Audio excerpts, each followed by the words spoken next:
Me mama nyina akwaba bio ya say she dey di kan me to bia wa subscribe to this channel ase and me viewers wo baby a wo bia me sire nyame say de da wa koma so obeya ma say beya obenya break akra be show original hu sa na de wa cha me no ba betwe me si me pushi me ho na we de doctor ba ko a o me channel so and contact me no say original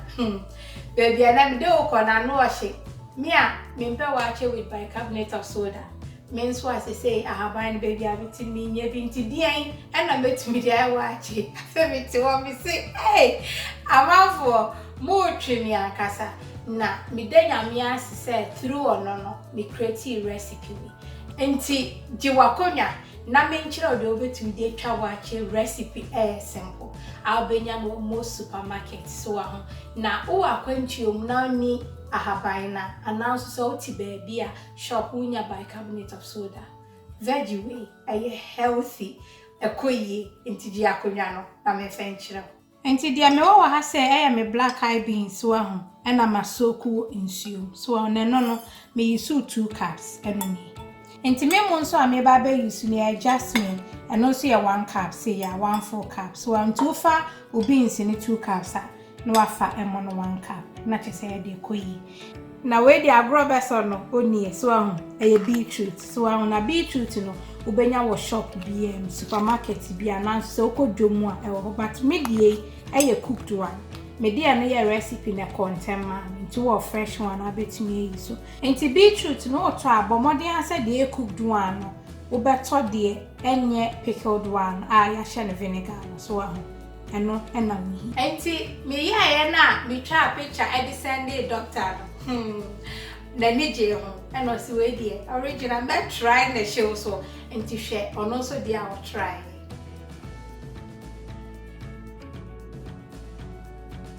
enti wa hu ya kwase ji akonya ne e fa hye so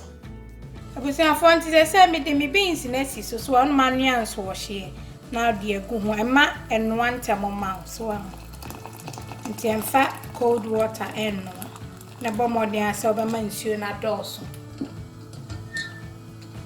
so an say na mama nsuo na ye nti me jesi su na ewu na afi ya chiaso nti say de mba ba ni say me ba aba blend me beetroot no esi ho beans ni enya na de omni say me ye no me ma beans ni no akakra ansa na de beetroot no e kan halfway through nti so oba so de sha ase a obetumi ayensa color no sanya opani bia no why the sama nsa na beetroot so ekoyi uwi a wonte kura sa wo de beetroot na ye so wonte bomade asa obetra mami ena ye akeka nsa ho nti na na no so wahwe o blend wi a no abomode asa obehwie gugu ayin kike so na ni so yi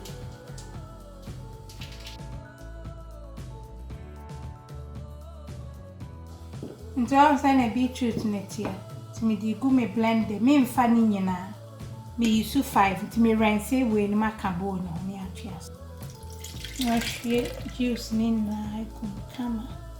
nti me blend me beetroot ni atwea so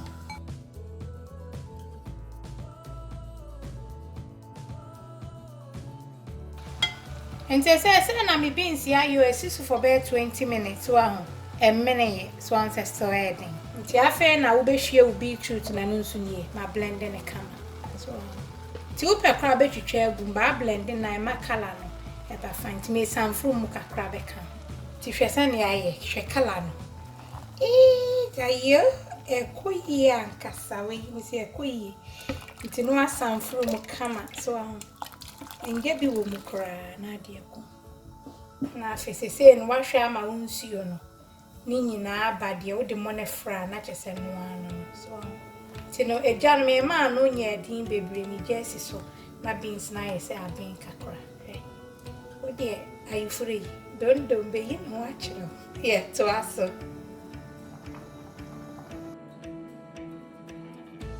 wa woni sen ekoyi to aso ti se na me beans na yo wa hwesa ne aye kama na wamia so mama mi bi ncho ho nti almost aben but enye peche nti mane nye peche ansa de mo ne bu so na afi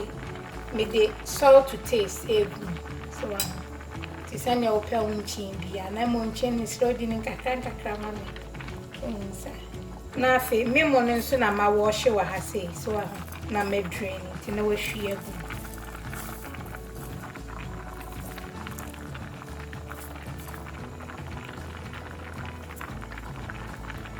na for kafa so into we the bicarbonate of soda bia hu hia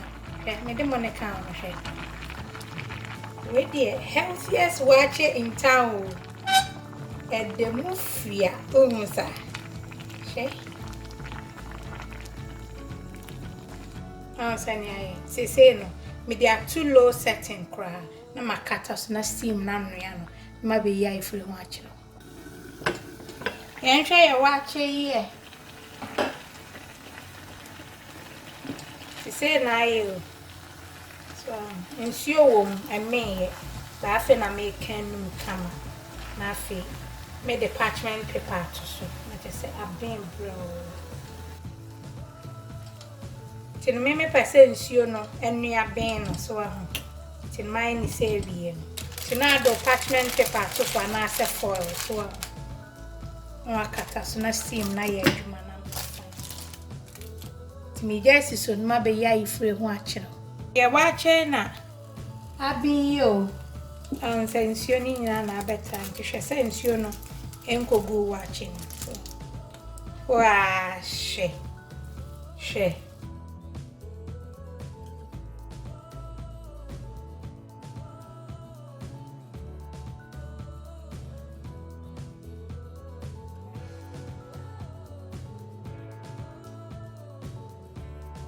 abuja for her send ya waakye aye kama na me pede mu omre kakra so ho